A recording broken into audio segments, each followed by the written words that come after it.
This is the Action Movie Guys podcast, bringing you action movie reviews from across the decades, plus box office numbers and insight like never before. And now, your hosts of the Action Movie Guys podcast, Alex and Nate. Welcome, everyone, to a brand new episode of the Action Movie Guys podcast, episode 281. We're up to X-Men First Class. We are starting a brand new X-Men trilogy. We're going to start off with the younger class of the X-Men. I'm your host, Alex Figueroa. My co-host is Nate from Netflix Reviews. And, of course, we have a special guest. Nate, introduce the person. Yeah, we have another special guest. So, this is our, we're on a little streak here of having some special guests on the show. We've had Scott, did a great job. We had Pablo. Fantastic. And now we have another great guest. You know him. You love him. He's been on our live shows. He's been on our podcast in the past. His name is Jay Manley. He is one of our Patreon members. Jay, say hello to everybody. Hello, everybody. How are we doing today? We're doing good, and they're doing good. I'm sure of it, because now they're listening to your smooth voice. So, yes, that is our guest, Mr. J. Thank you for having me, I should say. No. I mean, hey, there's no problem. So before we get started here, we're going to do some financials, then Rotten Tomato scores, and then right into the movie review. But again, before we get started, though, I'd like to ask a little question here. Nate, were you kind of shocked that they started the franchise with the older X-Men instead of the younger X-Men? Okay, so there's a very specific story about this movie, which really also, I think, if you think about it, will maybe affect your review of the movie. You might have remembered this, you might have not. So I'm not that surprised, because this movie was originally supposed to be the second Origins movie. Remember, you had X-Men Origins Wolverine? This movie started off as X-Men Origins Magneto. Then it's sort of that movie, there was the whole pirated, and then it got bad reviews, and then they pivoted and they decided to we're going to talk about it in a minute, but it's still kind of like a Magneto movie, but they decided to then kind of reboot the entire thing. So with that knowledge, it's not surprising. But if I didn't know that, I would think it was weird. Like, they did a prequel that's like 40 years before. Weird choice after 3 movies. Yeah, it was kind of weird for me. Jay, what do you think of that? I would agree with Nate 100%. As far as it was a Magneto Origins movie for me as well. I was surprised by the ratings of this movie. Okay. All right. So, look, the budget for this movie was $160 million. And Matthew Vaughn said, I'm going to double that for you guys, because the worldwide total was $352 million. So it was a hit. Yeah. It was a hit. But it wasn't as big, though. No. It wasn't as big as a traditional superhero movie, because, again, 2011, I don't know, Iron Man 1 maybe was around the corner? 2011, Iron Man 1 was definitely out. I think Thor and Captain America came out that year, both. Yeah. So that was a big year for comic book movies. And Dark Knight Rises, I believe. They all came out in 2011. Yeah. Batman, right. So that was a lot of people going to see Christopher Nolan. Maybe that affected the box office too. There's a lot of competition that year. That's when the comic book war started, like that 2010-ish era. Yeah, there you have it, guys. That is the box office numbers for X-Men First Class. Of course, we're going to continue going down the line until the last one, which is Dark Phoenix. Dark Phoenix. Right? Dark Phoenix is the last one of it. So we're going to give you guys all the financials there. But let's get right into the Rotten Tomato scores of this. See the critics and the audience have to say about We're coming back up, baby. We're coming back up. That last one didn't do so great. Okay. Remember? They were not great. However, the first 2 movies had very good reviews. This one actually, to date, I believe these are the highest scores for any X-Men movie that we've done so far. This has an 86% critics and an 87% audience. Wow. So very well received. Matthew Vaughn, a very good director, had a vision, did something unique, and the reviews say people liked it. That's shocking. But you know what? It was 2, by the way.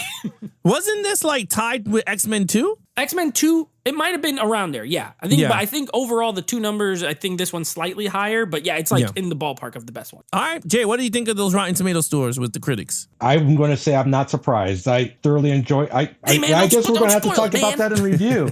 I won't spoil it. I'm not surprised. I know that the writer was the same director that did the first one. Bryan Singer was involved. He was involved in the writing, so I would say coming out with a bang with the second trilogy is a good thing. I think it was good that Brett Ratner wasn't here. I think that helped. He wasn't here to muck things up.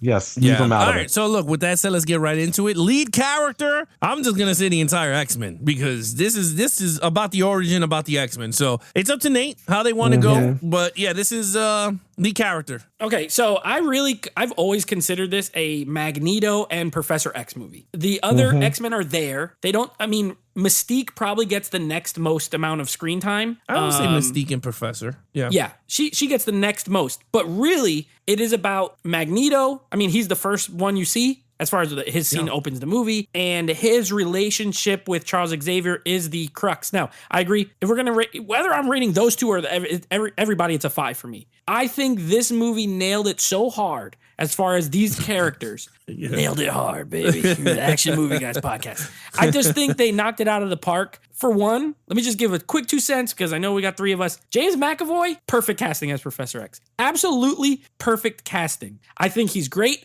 I think he has it shows that when he was younger, he was a little cocky. You know what I mean? He wasn't the Patrick Stewart yet. Yeah. But he had that in him, but he was a little cocky, a little arrogant, and, had a lot to learn. I love it. But if he was perfect casting, then Michael Fassbender as Magneto is perfect plus. Honestly, this guy, I absolutely love him in this movie. I love him in the franchise in general, but I love Ian McKellen. I don't care though. I think he's the best for a better version of Magneto. It shows you how him and Professor X met, how they would form the relationship they did form. It shows his origin of deciding, you know what? I think I might be bad. You know what I mean? And he starts off as an X-Men. He's wearing the blue and yellow, everything. And then he gets that at the end, he gets that red suit and that helmet. Oh my gosh, I love it. I think he's amazing. 5 out of 5. I really think everyone was cast perfect in my opinion. Jay? Man, Nate, wow. I couldn't have said it any better. Like the relationship that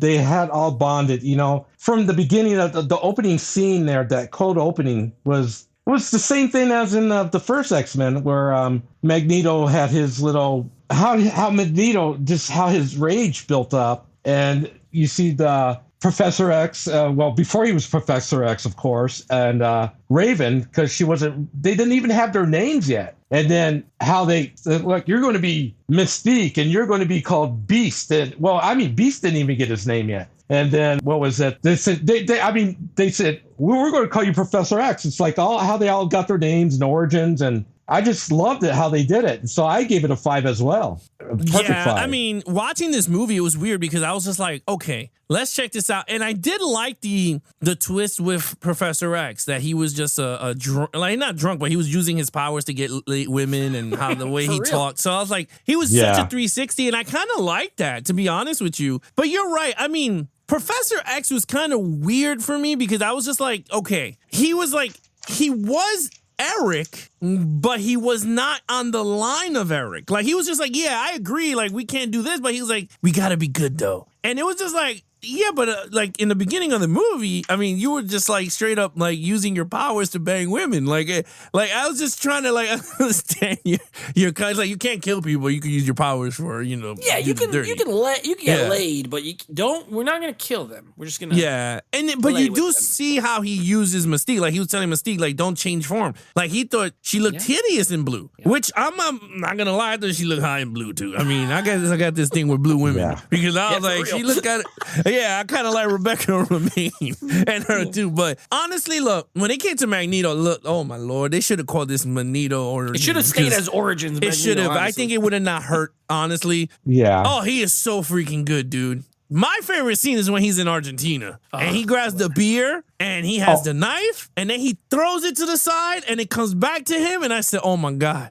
I said, this is like. Stabs him in the hand, throws it in the other guy, brings it back out and stabs him again. I love it. I remember the theater going hysterically crazy when they show him do that. I'm going to say it now so we can go to the next. This dude, Michael Fassbender, is a way better Magneto than Ian McKellen. Get an argument from me, because he sounds awesome. Like, you know what? Ian McKellen, whatever his name is. Ian McKellen. Yeah, him. He doesn't do the accent of his actual accent, Polish. right? Yeah, the Polish. Like, man, this dude did it. Yeah. Like, he talked Nazi, right? German. And then he spoke German. Yeah, he spoke German, and then he spoke his actual accent towards the end when he gave. Listen, bro, when he gave the speech, when he had my man Bacon hanging bacon, and he gave the speech like, "Listen, my brothers and sisters, this is what's gonna happen." I said, "Yo, he is the best Magneto in any movie, bro." But anyway. I gave it a 5. You guys give it a 5. Main villain, Kevin Bacon. As, what is he? Sebastian Shaw. Sebastian Shaw. And Okay, that's he's from the comics, so he's real. Okay. I've looked up all these guys. Yes. All right. I'm not trying to be controversial here, but let me say 2 things. Number 1, I actually love Kevin Bacon, like as an actor. I do. Okay. I find him likable.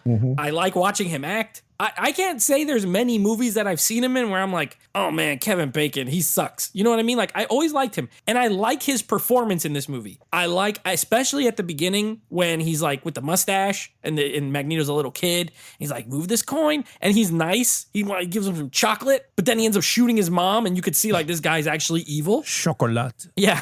I love all that. I think the performance is great. My problem is that I don't think the character is that amazing in this movie. After the beginning, once it settles in and they're all grown, okay, he's definitely bad, but he seems like a Bond villain bad. You know, he's on the big yacht. He got the henchmen. He's like dressed nice. He does his own work. I'll give him that. Like, he be blowing people up and turning them into white powder or whatever. So I do think he's cool. He has the helmet, you know, so that they can't read his mind. But I don't know. I thought I was going to like him more from what I remembered. But I did think he was a great performance. I do think he's a very good villain. A very, very good villain. I just wanted to see Magneto be bad. I did give him a 4. Yeah. I just didn't give him a 5. Okay. I said all that to say he's not a 5 for me, but he's still a 4. I think he's a very solid villain. All right, very good. Jay. I gave him a 4 too. For the reason why I gave him a 4 is because he had the same idea as, if you thought about it, as what Magneto actually did. He hated, his reasons were, he wanted to get rid of all humans and have all mutants all live and control the mutants, but he wanted to start the war between all humans.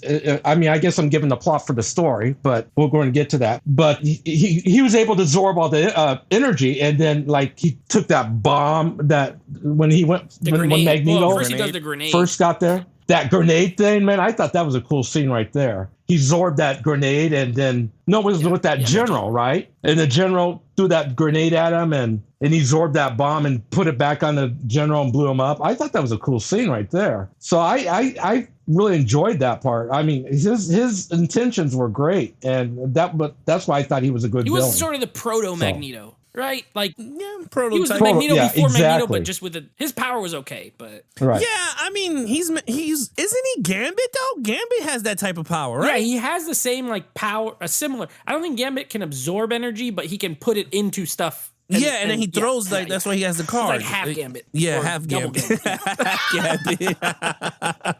True. So, yeah, in terms of Kevin Bacon, Sebastian Shaw, I liked him. And what made him cool, though, is the fact that you did not know that he had powers until later. Because in the beginning, you see, he was like, that's true. He's like breaking everything and he's like laughing all crazy. Like, I was like, okay, that's pretty cool. But he gave Magneto the motivation to be evil because he killed his mom. And this whole time, Magneto just wanted to get this dude and he got him. And I was like, I kind of liked it. But you know what? He got his hands dirty, though, Kevin Bacon. They infiltrated the facility. My man was doing his thing. And I love the scene with the fire and everything. I was like, you know what? I do understand what you mean, Nate. I mean, I don't think he's a perfect villain, but I think he's not in a sense of a traditional perfect villain, but I think he was the perfect villain for this movie to kick off Magneto. Yeah. That's what I'm trying to say. I agree with that. Yeah, I think he's the villain that you go, okay, you know what? Kevin Bacon was the right actor for this type of movie. But let me tell you, Emma Frost was hot.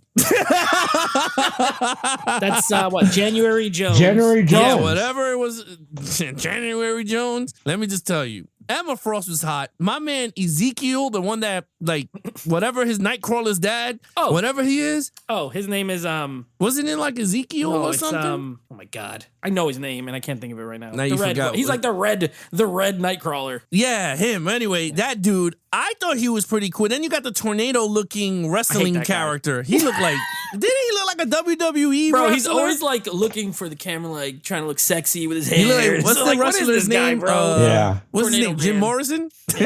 Tornado Boy. Yeah, John Morrison. Yeah, he looked just like him. Like, John I Morrison. don't know. I agree with you. Other than that, like, I thought his supporting villains worked well with this movie, too. Like, they was not corny like Toad and Sabretooth. Like, these Azazel. dudes... That was his name. Azazel. Yeah. Like, these dudes were not corny like Toad and Sabretooth. that's for sure. These dudes were good. And Emma Frost was good, too. Like, She's I a mean, horrible actress. Yeah, she was bad. Every but time she talked, it's like, oh my God, don't talk anymore. Just No. stand there and look Turn it- diamond.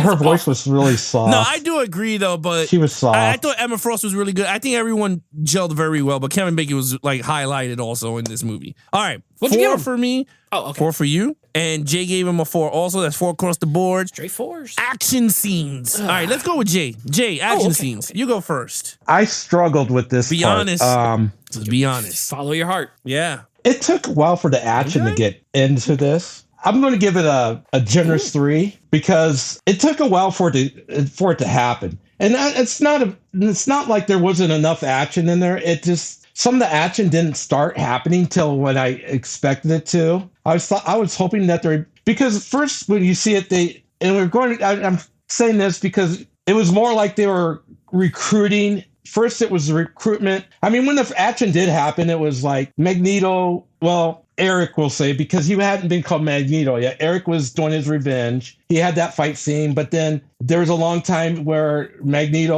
Eric met up with Professor X, and they went on their recruitment, and then they were training them, and then there was the little bit of the fight scene with them, and then there was then they had the battle. So I mean, there were some great fight scenes. It just seemed like there wasn't much action for me, in my opinion, but it took a while. And then and I say the final, that was about the best part of it, was where good action happened. And so, Well, you know what? Your opinion is 3. the only one that matters for your Yeah. score. So that's perfectly fine. I will agree with Jay in one regard, and I will disagree in one regard. I agree that there's not a ton of action in this movie, but I feel like we could say this is par for the course with the X-Men movies. They are like story-driven comic books. Yes. Yeah. They are and this one's no different. Like this one's heavy on story, which I'm fine with if the story's good, which we're going to get to in a second.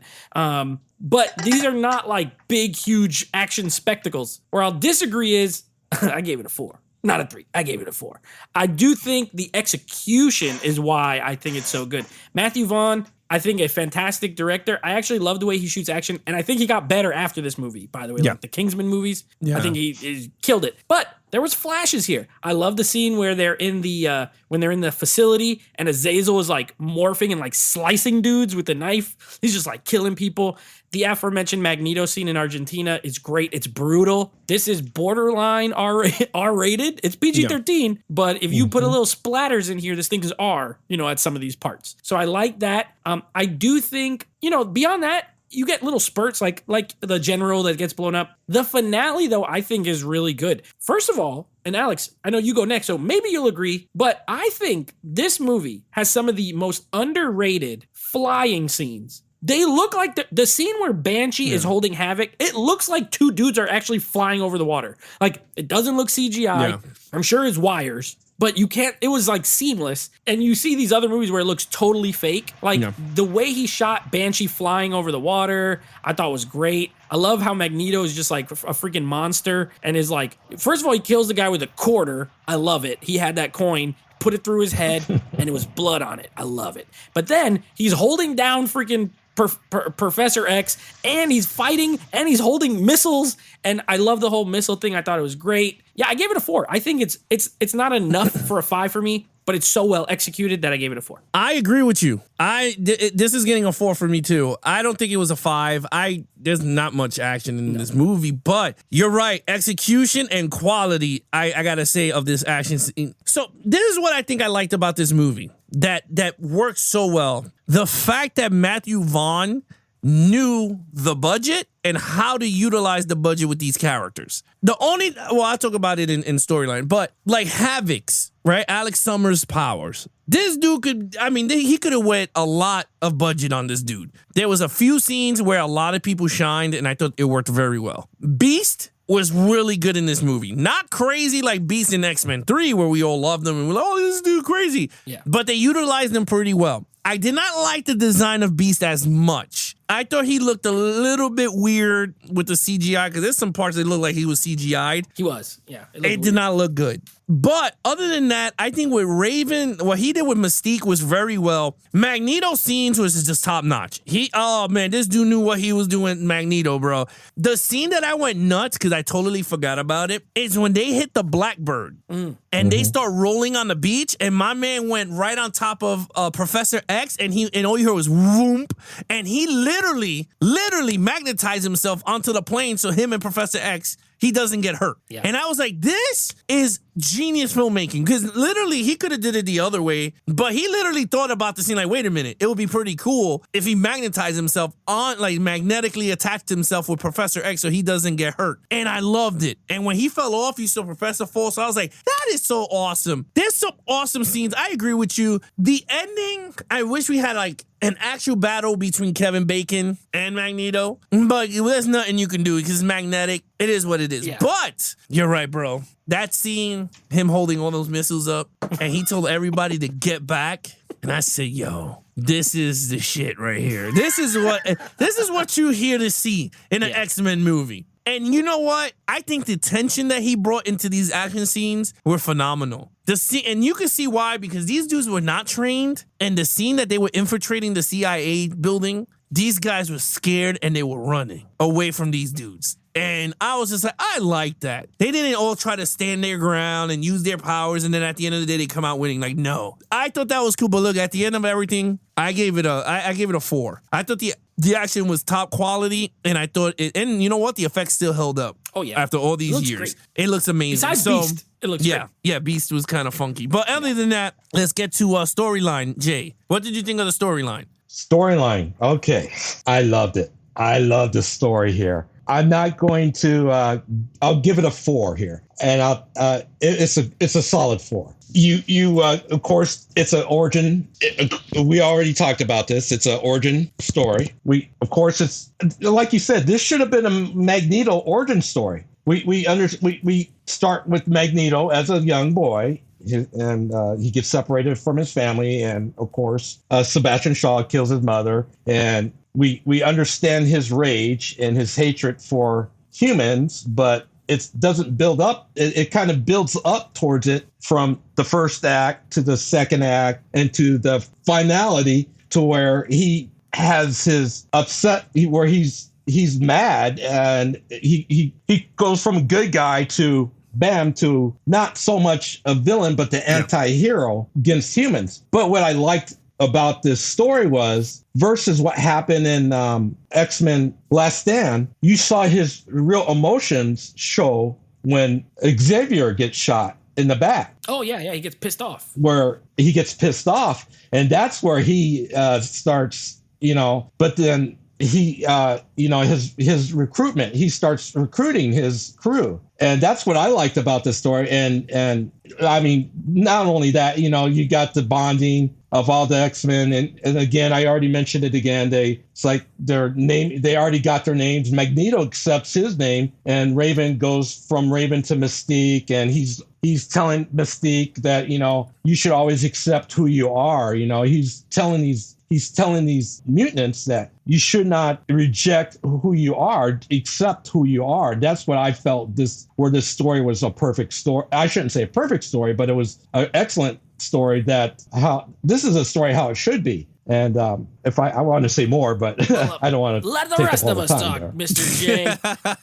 Yes. All right. Storyline. So I'll try to be a little quicker so that Alex can have the chance. Alex, I think the storyline's great, but it's not perfect for me, and I'll tell you why. I think if this movie purely focused on Magneto and Xavier, and honestly did not get necessarily into forming the X-Men, I think this would have been a 5 for me, honestly. Like, let's say it's just them two. They're the two that are coming up. They're the two that are trying to stop Shaw. He gets shot at leave Moira in, right? Rose Byrne's character. She could still be in it, working with the CIA, whatever. He gets injured. And after that, like, the next movie focused on him recruiting people, and Magneto doing the same on the. I think different story. 5 out of 5. I think some of the recruitment of the X-Men, like some of the X-Men characters, like Alex Summers, for example, I really think he did not get, he didn't get the time to shine that he deserved. That's like, well, as far as I know, that's Cyclops' brother, Havoc is. And they don't really, Banshee, he gets nothing to do, really, like he's there. Zoe Kravitz character, Angel, she gets, like they don't really do much. And that's because the focus isn't them. Even though it's called X-Men First Class, it's not really about them. So I think those parts, while I like them and I like the casting, I think if it was more focused on that other storyline, I would have gave it a 5. As such, I still give it a 4. I think it's very strong. But to me, this is the first time where I feel like there was almost too many characters and it could have been actually dialed down a little bit. I do agree with you on that front. When it comes to the storyline, I do agree with you. I gave it a 4. I think what I would do different is focus on the team aspect, like them putting it together towards the end. Or not even. Let them have the adventures of Magneto and Professor or something. I feel like sometimes the movie was kind of long. It felt a little long. I think this one felt a little bit long, but not bad. Not in a bad way. Like, I don't want people to be like, oh, I just feel like there was certain things you could trim out. So there was just some stuff. Huh? The pacing could have used. The pacing was a little bit slow. Yeah. It was a little bit slow. And I was just like, oh man, like, especially when Emma Frost went to the general in Russia, that's so useless. When they captured her, I was like, this is so useless. Like, who cares? But I do agree with you, Nate. I mean, you were there for Magneto. Like, to be really honest with you, they should have just left it as a Magneto movie. I enjoyed it, but look, James McAvoy was great as Professor X. And one thing that Jay said that what I liked a lot is when they showed him get paralyzed. Yeah. When he went like that, shaping, and they hit him in the back. He said, "Ah!" And I was like, did it hit him in the ass? But then you saw it hit him in the butt. Like, and then he blamed the girl. Kind of funny. This is your fault. Yeah, and I was just like, wait a minute. I was like, it's not really. I was like, it's your fault, you dumbass. Like, you blocked it. But that's the funny thing. Like, if you really look at it, because he literally could have stopped the bullet. Because she was shooting it. He's just dishing it all over. I'm like, dude, you could have just grabbed it and stopped. Like, okay, whatever. But I love that whole thing. I thought that scene, I was just like, oh, shit. When I saw it in the theater, I was like, yo, like, they did this now? Like, I thought he was going to be like, movie 2, he gets paralyzed. It was like, nah, he loses his hair later down. We're going to give you the paralyzed Professor X right now. I love that. Very emotional, especially Raven leaving him. Like, I don't know how true to the story that is. Like, Raven was with him growing up, because then that's kind of evil shit. Like, she just went evil, like, out of the blue. Like, okay. But again, look, all in all, fantastic story. I still think Jean Grey and Cyclops should have been here. But it's just me. I know they didn't want to show it all, because then it would have been like all the X-Men. But if you had Scott, it might not have worked either, because they would be like, they look like they were in their 30s in the X-Men, and that movie was 2000, and that was set in the future, and this was the 60s. They'd be like 50 years old. But is this the prequel to the first X-Men 2000, or is this like comic book origin, like whatever? No, it's the same. It's the same, because remember, you have Logan in there, Wolverine at that bar scene. Right. So it's in the same universe. Gotcha. Yeah. Oh, okay. Because I was like, wouldn't Jean Grey and Scott be the first students? Not to do a spoiler. Because that's what he said. Yeah, not to do a spoiler, but the next movie, they are all remember, Patrick, they're all in it. So it is the same that's true. thing. Okay. All right. I guess. All right. So, but there was one line that he said in X-Men 1. He said that they opened up the school with him. Yeah. No, yeah. I got some stuff for overall. That's it. No, I'm just saying. I just remember, I think Patrick Stewart said that. She was like, Scott and Jean was one of his first students. So I was like, this movie, if you're going to tell me this is the first, then technically Alex Summers should have been in part of the adults too. But look, it is what it is. You can be all nerd about it. But again, I enjoyed it a lot. I thought it's not a perfect script, but I give it a 4. I thought it was really great. All right. So now, overall, all right, Jay, overall, what did you think of the film overall? Okay. I'm going to say this. As far as rewatching the X-Men series, I'm going to say, as of right now, this is my second favorite X-Men rewatch movie as of right now. So I'm going to give this a 4. The execution, even though I gave that action a 3, I'm going to say I like this a lot. So it was a good.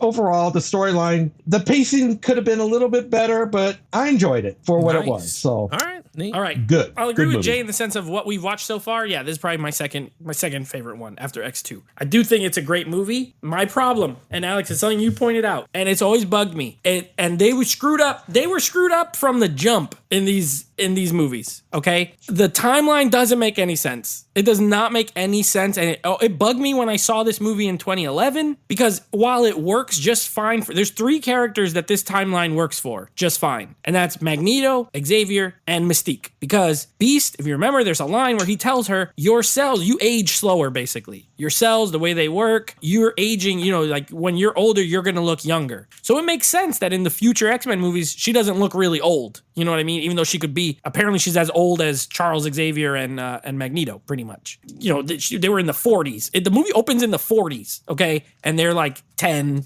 years old. So it makes sense for those 3. Alex Summers, again, that's supposed to be Scott's, Magneto's or Cyclops' brother. I guess he's way older than him, but, they don't really mention it. The other thing is, like, not just the timeline, but like the relationships, they don't all make sense. Like, okay, you're telling me that Raven grew up with Charles Xavier, apparently, from like when they were little kids until college, after college. But then in the new X-Men movies, like, they don't even acknowledge that they knew each other. She has no scenes with Xavier where she's like, hey, remember when we grew up? And there's none of that. So some of those things always irked me about this. I'm like, wait a second. She was with Magneto. This movie, the way it ends, okay, that makes sense. But like, when did they ever acknowledge that she knew Charles before, or that they grew up together, or that they were like brother and sister? He says it himself. He's like, you're like my sister. So that always bugged me. With those minor things out of the way, just taking the movie for what it is, a 4. I think it's great. If you don't factor in later movies or earlier movies and you just watch it for what it is, I do think it's great. Great acting, great direction. I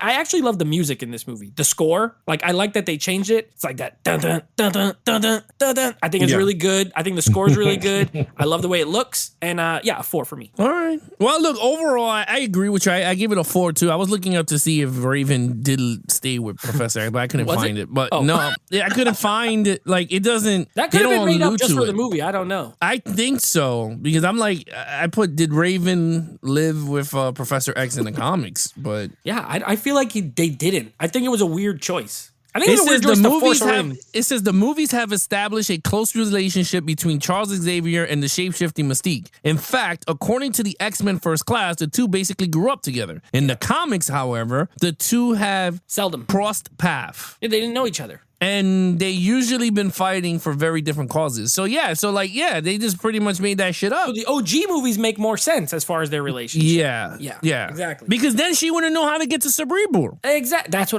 what I'm saying. It makes it. What happens here affects the other. You can't watch them in this order. I agree. You have to watch them in the order we're watching them in. Yeah. It doesn't make sense. Right. Anyway, in terms of that, I give the movie itself, I give the movie a 4. And the reason I gave the movie a 4, I agree with you. The timeline is kind of weird, but in terms of that, I enjoyed the movie a lot. I was really glued to it, even watching it now. I love Michael Fassbender as Magneto, James McAvoy as Professor X. I was a little if with not having Jean Grey and Cyclops in the movie, but that was just me. Other than that, everything was cool. I felt like it was very slow paced at times, where I just felt like it was getting stretched out a lot. But other than that, I think it was just great as a beginning of a franchise. I thought they did a great job, and they hit it in all aspects of what you want in a franchise, in a superhero franchise at that. Other than that, Jay, what is your overall score of this? I have a 20. Nice. If my math is right, a 20. I'm 21. I'm at 21 too. I am at a 21. This is top notch. We're like the Rotten Tomatoes here. We agree. Yeah,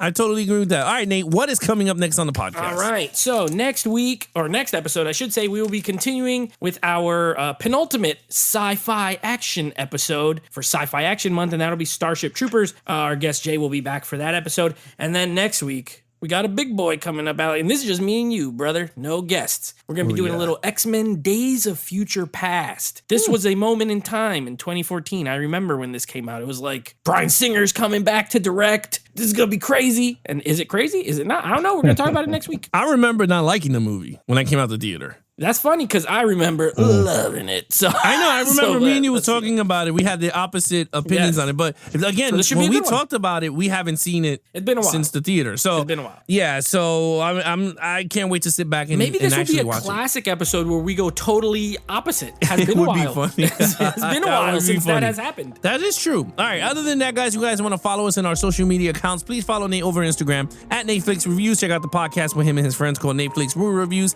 Follow our official official website at www.geeksandflix.com. Other than that, I'm your host, Alex Figueroa. My co-host is Nate from Netflix Reviews. And our special guest, Jay Manley 84. Jay Manley 84, where you might find me doing some smoking some meat sometime. Well, all right. Smoking He smokes the meats, ladies. There you go. But other than that, be awesome to each other and geek out.